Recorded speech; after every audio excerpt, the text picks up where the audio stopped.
이번 노벨상의 주제는 커피입니다. 그러면 많은 분들이 그렇게 커피가 노벨상? 놀라시는 분도 있을 텐데 1936년도 노벨 생리학상을 수상했다는 겁니다. 그럼 대체 무슨 내용이냐? 좀 심하게 그러면 손가락을 베었을 때 짧은 순간이 지난 후 아픔을 느끼죠. 신경 자극의 화학물질에 의해 신경세포로 전달되어 마지막으로 뇌까지 전달되어야 아픔을 느낄 수 있다는 뜻이에요. 즉 상처가 난 후 뇌에 신호가 전달되기 전까지는 아픔을 느끼지 못한다는 거죠. 이것이 바로 노벨상을 받은 요인이었는데 커피하고 관련되는 거는 각성제하고 같은 내용을 갖고 있다는 거예요. 사람의 각각의 자극은 인간 신경섬유의 말단까지 도달해야 하므로 시간이 필요하다. 그런데 이것이 한 신경에서 다른 신경으로 접속을 교환해주는 체계, 즉 신경세포 사이에 틈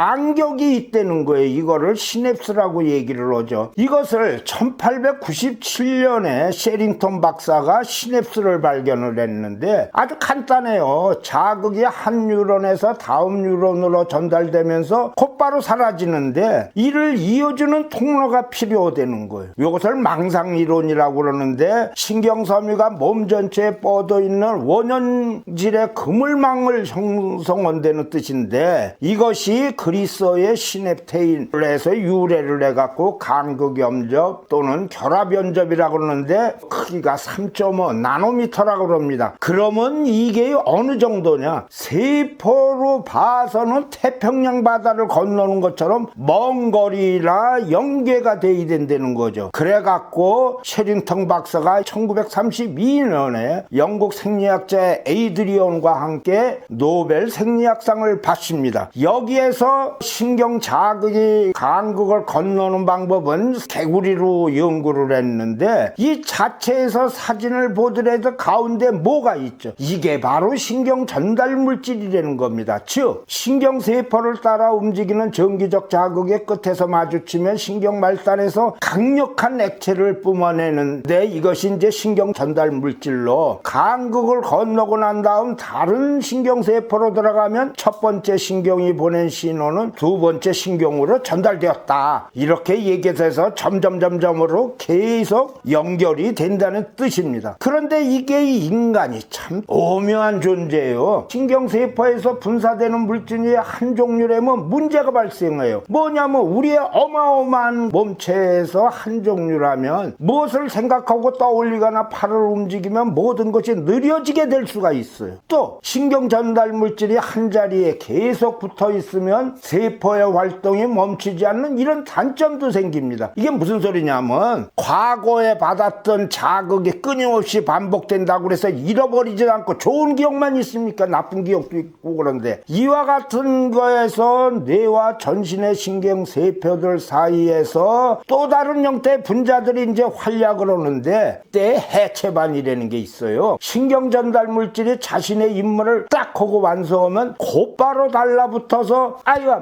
너 저리 가! 그리고 발길을 뻥 찹니다. 즉 신경전달 물질을 조각으로 분해한 후 원래 출발했던 신경세포로 운반해요. 그러면 세포는 이 조각들을 다시 흡수해서 재조립한 뒤 이전 항의 모든 기억을 깨끗이 지우고 다시 출발 모드로 들어갑니다. 이런 내용이 노벨상 받을만 하다는 겁니다. 그런데 여기에서 이런 연구를 할 수 있는 게 1등 공신이 등장을 합니다. 1936년에 매우 유명한 영 박사가 두 종류의 신경을 연구했는데 좀 어려운 단어지만 간단하게 말해서 오징어입니다. 오징어를 갖고 심전도를 비롯한 전기생리학 및 신경생리학에 혁명적인 기여를 할 수가 있는데 이게 뭐냐면 오징어의 신경섬유가 무려 1mm나 되는 굵다는 겁니다. 일반 동물의 신경세포의 축색 돌기의 지름이 약 1 마이크로미터예요. 아주 적죠. 그런데 그런데 오징어는 800에서 1mm 되니까 일반 동물의 50에서 1000배나 됩니다. 좌우간 이와 같이 커다란 오징어의 신경세포가 남다르기 때문에 연구를 총력을 해갖고 오징어 신경섬유가 굵으니까 장점이 있죠. 여기에 전선을 삽입을 할 수 있어갖고 신경섬유의 내부와 바깥 표면의 전유차를 측정할 수 있다고요. 그래갖고 직경 0.5 미크론 이하의 미세 피펫, 의학과 이런 데에서 아주 많이 쓰는 것이 오징어를 연구해서 개발이 돼갖고 보통의 심금세포,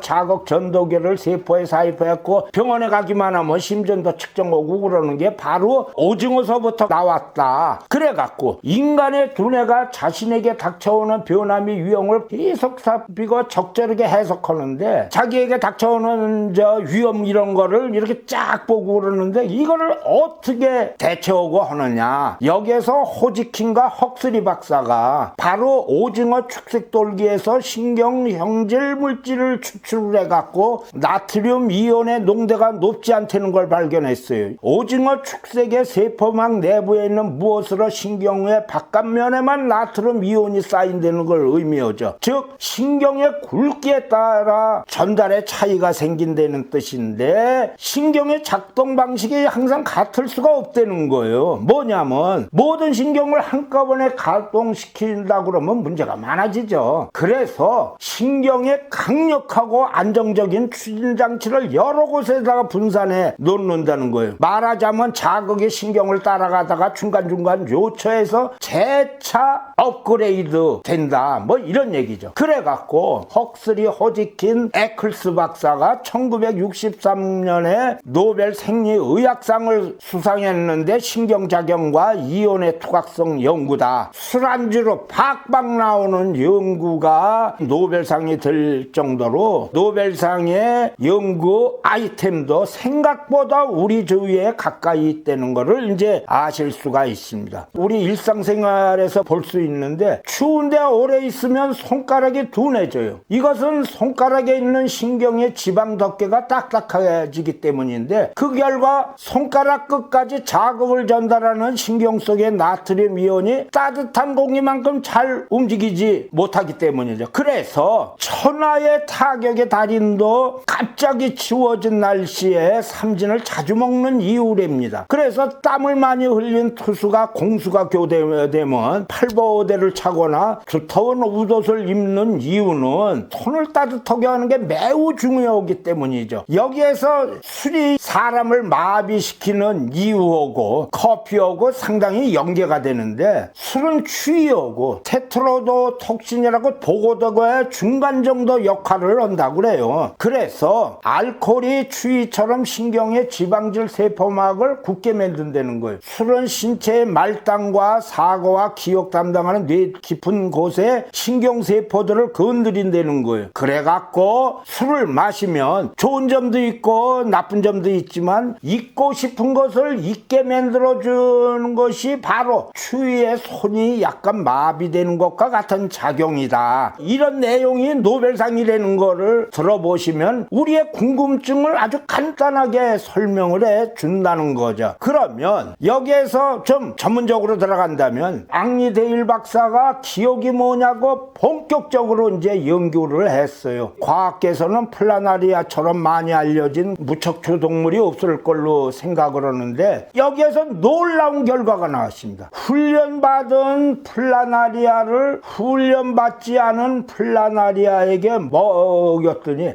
글쎄 학습 효과가 나타나는 거예요. 이게 무슨 소리냐? 신경 연결 부위에서 기억에 관계되는 신경 전달 물질, 즉 유기물질이 있다는 거예요. 그래서 이 당시에 이 논문이 나올 때 무슨 얘기가 나오느냐면 공부하지 말고 천재들 머리만 먹으면 천재가 된다. 이런 얘기가 나와서 아인슈타인 박사의 머리만 먹으면 된다. 그랬는데 불행하게도 아인슈타인 박사는 이때 이미 돌아가셨죠. 그래서 그 문제는 뻥이 됐지만 좌우간 이때에 이 신경 전달 물질이 유기물질이 아세틸콜린이라는 걸 이제 발견이 됐다는 거죠. 그래갖고 시냅스가 신경섬유를 따라 신경 충격을 전달하는 과정에도 관련을 하는데 신경 신경 전달 물질은 신경섬유에서 순간적으로 만들어지며 콜린 에스테라제라는 효소에서 분화된다. 이게 이제 그야말로 커피의 본향으로 들어가는 이유입니다. 여기에서 콜린 에스테라제 억제 물질이라는 게 뭐냐? 이게 바로 신경가스입니다. 죽음의 물질이죠. 신경가스는 신경 충격의 진도를 막아 심장박동을 멈추게 하여 수분 내 죽인다. 이거 사람 뭐죠? 영화에 자주 나오는 거죠. 뭐 그런데 거기에다가 신경가스를 보다 약하게 만들면 탈충제가 되고, 보다 완화된 콜린 에스테라제 억제 물질을 뭐 이렇게 만들고 그런데면 국부 마취제가 된다는 겁니다. 그래서 고통을 느끼게 하는 신경 충격의 전달을 일시적으로 마비시키는 거죠. 그러니까 죽이지는 않고 약간 까무러치게 만드는데 바로 그 다음의 상태가 각성제라는 거죠. 이게 커피같이 어마어마하게 전 세계인들이 사용하는 그 이유가 바로 그 밑에 단계의 요소를 갖고 있다는 겁니다. 이제 본격적으로 얘기가 돼야 되는 게, 현재 지구에서 물제하고 가장 많이 마시는 음료가 커피인데 이거는 상당히 오래전서부터 알려진 겁니다.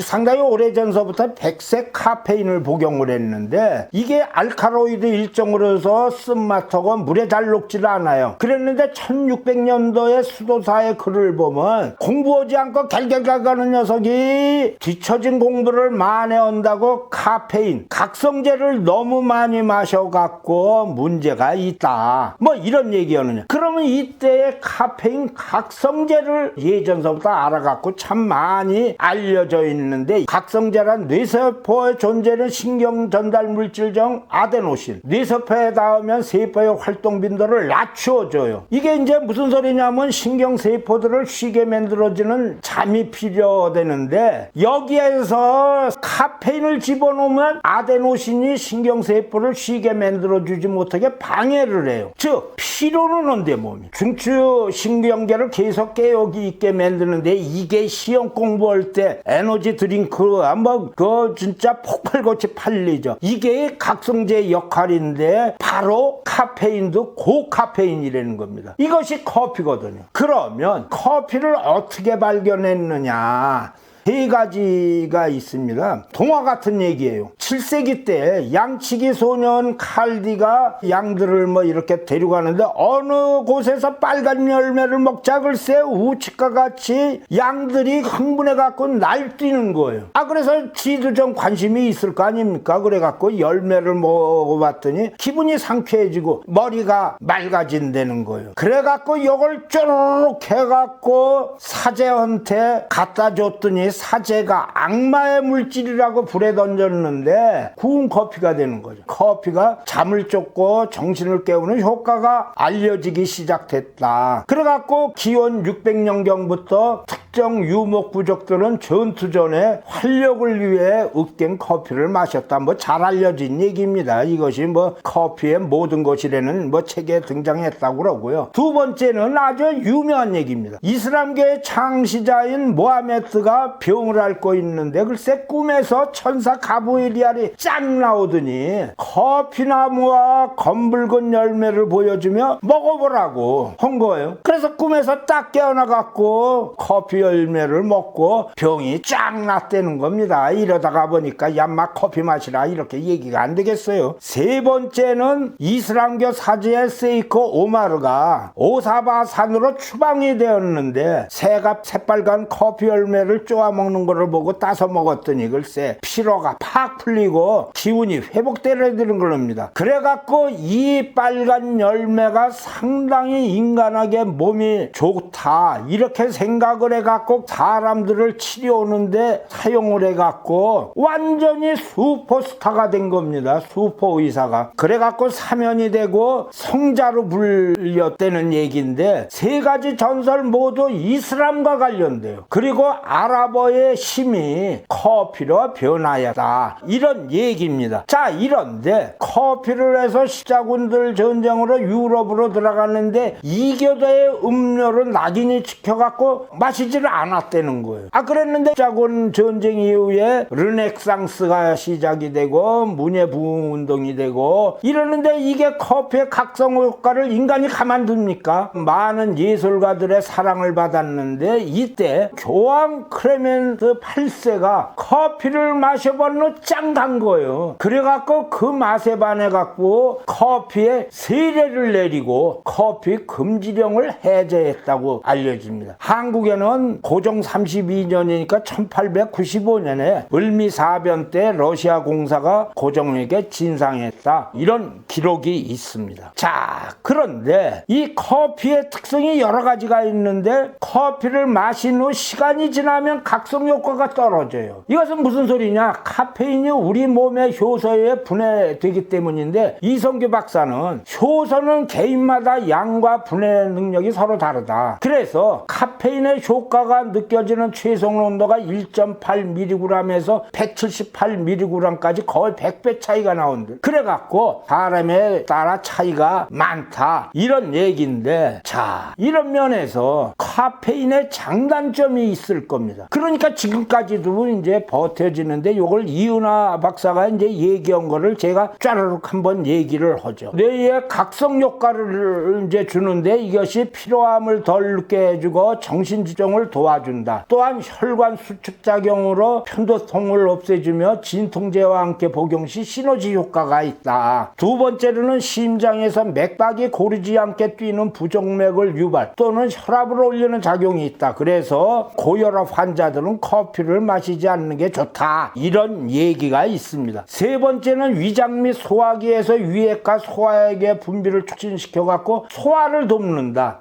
그랬는데 여기에서 또 위에 염증이 있는 경우는 오히려 과민성 대장 증후군을 악화시켜서 변비와 설사를 박박 유발을 한다는 겁니다. 간과 췌장에서 간세포를 보호한다. 커피를 많이 마시는 사람의 췌장의 베타세포가 카페인에 의해 자극되어 인슐린 분비를 촉진한답니다. 그래서 당뇨병에 유효하다, 그런 얘기가 있는데 반면에 당뇨병이 발병하면 또 인슐린에 대한 감도를 떨어뜨린다는 부작용도 보고되고 있습니다. 여기에다가 비뇨기에 이제 많은 얘기인데 카페인이 항이뇨 호르몬 분비를 억제해서 커피를 마시면 오줌이 자주 나온다. 그 다음에 뼈에서 몸속의 칼슘이 소변으로 배출 유도를 해서 골밀도를 떨어뜨려 골다공증을 유발할 수도 있다. 그래서 칼슘 섭취가 충분치 못할 때는 커피를 자제하라, 이런 얘기도 있습니다. 더욱더 놀라운 거는 커피가 달팽이한테는 극약이랍니다. 그래갖고 농작물을 갉아먹는 달팽이의 치명적으로 해갖고 달팽이용 살충제 성분으로 해서 우리나라에서도 기가 막힌 달팽이 방제 방법으로 커피를 합니다. 그 다음에 아주 이게